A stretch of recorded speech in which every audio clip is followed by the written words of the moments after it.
तो राम राम दोस्तों, मेरा नाम है सचिन दुवन और आज मैं आपसे बात करने वाला हूँ bachelor of nursing in Australia के बारे में। तो इस वीडियो को दोस्तों लास्ट तक देखिएगा।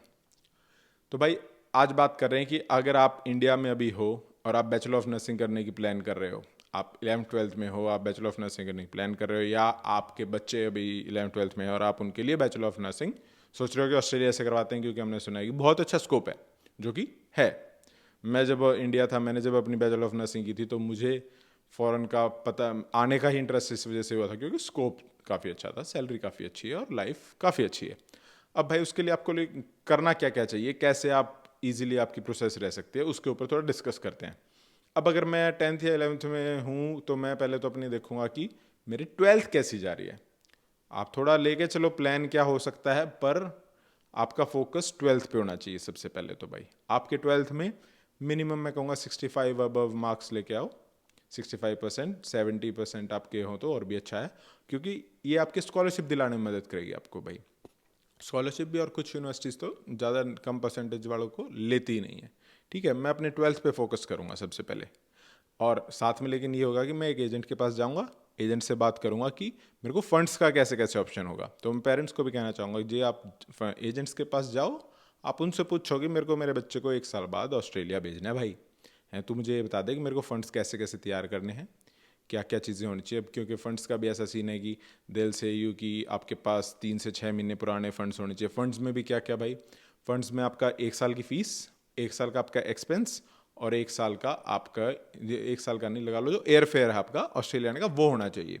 फीस आपकी डिपेंड करती है जिस यूनिवर्सिटी में आप अप्लाई कर रहे हो। बैचलर ऑफ नर्सिंग की मैं कहूँगा 15 से 20 लाख 1 साल की फ़ीस है ही है, कम से कम 20 लाख तो आप लगा के चलो भाई।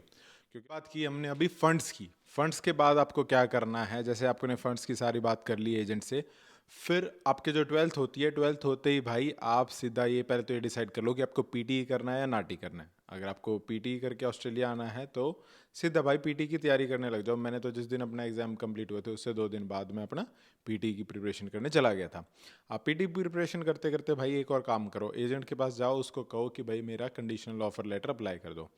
जिस भी यूनिवर्सिटी में आप जाना चाहते हो वो एक पर्टिकुलर कंडीशन लगा दें कि आपका इंग्लिश का स्कोर नहीं आया, इंग्लिश का स्कोर चाहिए।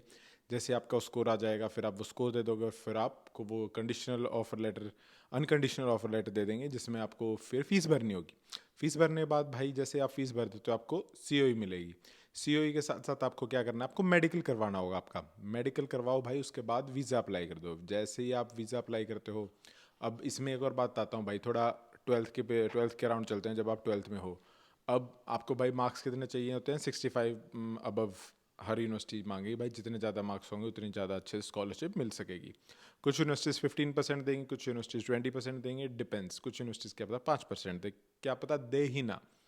अब इंग्लिश टेस्ट की स्कोर की क्या रिक्वायरमेंट होती है भाई, इंग्लिश टेस्ट की स्कोर की रिक्वायरमेंट है इसमें आपके 7 ही चाहिए आपको हर मॉड्यूल में। अब ये मोस्टली अगर आपने बायो की हुई है तो आप कर सकोगे, ईजी रहता है करना।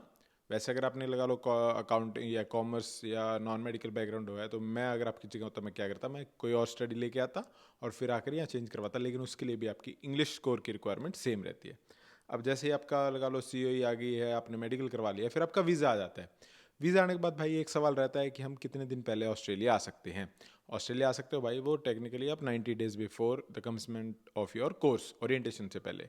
अब आके लोग क्या करते हैं भाई, certificate 3 age care and disability course कर लेना चाहिए, मेरा तो ये मानना है। उसके लिए आप उसके बाद आपको तो जॉब इजी मिल जाती है, एज AIN या एज ए केयर वर्कर आप जॉब कर सकते हो एज केयर में। अब जैसे आप लगा लो ऑस्ट्रेलिया आ जाते हो भाई, सबसे पहले तो मैं ये बता दूं, ओरिएंटेशन जो आपका डे है उससे पहले आप लीगली काम नहीं कर सकते हो, तो भाई ध्यान रखना। ठीक है। अब कितनी अमाउंट लेके आनी होती है, मैं कहूँगा भाई 1000 से 2000 डॉलर आप साथ ले आना, और अगर पेरेंट्स कुछ और बाद में भेजना चाहते हैं तो दे कैन ट्रांसफ़र। ठीक है। ये होते हैं भाई सारा प्रोसेस बैचलर ऑफ नर्सिंग के बाद ऑस्ट्रेलिया आने का। भाई एक बात कहूँगा कि ऑस्ट्रेलिया बहुत अच्छी कंट्री है, आपके जो भी सपने हैं सब पूरे हो सकते हैं। आप जो अपनी इंजॉय करना चाहते हो लाइफ में सब हो सकता है, पैसा मिल सकता है, सब कुछ मिल सकता है, पर आपको अच्छे से मेहनत करनी होगी। बाकी आप मेरे साथ अगर कुछ और इसके अलावा कुछ और डिस्कस करना चाहते हो तो आप कॉल बुक कर सकते हैं। टॉपमेट एक वेबसाइट है, उसके थ्रू आप, लिंक मिलेगा आपको डिस्क्रिप्शन में, आप कॉल बुक कर सकते हो और हम बाकी और उसमें डिटेल में डिस्कस कर सकते हैं। तो ये वीडियो थी दोस्तों बैचलर ऑफ नर्सिंग के बारे में। अगली वीडियो मिलते हैं। राम राम।